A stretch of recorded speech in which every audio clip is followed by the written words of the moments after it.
आज शेष हो त्रिस्तरीय पंचायत निर्वाचन प्रचार प्रसार। निमापड़ा ब्लॉक अंतर्गत धनुआ ग्राम पंचायत रे बीजेपी पक्षर प्रचार आज शेष दिन थिला।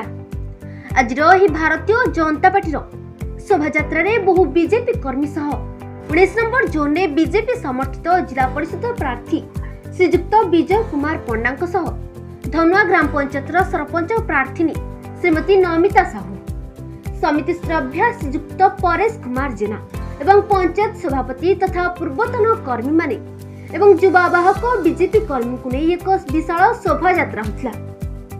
पंचायत तथा घर को घर गाँ को गाँ भोटर पाखक जाई भोट लोकों आशीर्वाद भिक्षा मांगी पूर्वर अधा रही काम को पूरा करने लोकों सुख दुखरे सबुबले रहिबा गरीब लोकों रहिबार बंदोबस्त करबा असहाय वृद्धा को भर्ताटिया करबा एपरि समस्त समाज सेवी सेवा काम करबा बोली कहछथि। लोकों को विश्वास और प्रतिश्रुति दैछथि।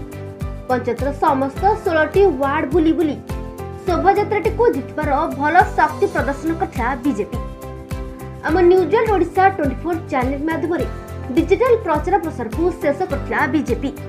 जय हिंद। निमापड़ारू Prashant Kumar Nayak report, news Odisha 24।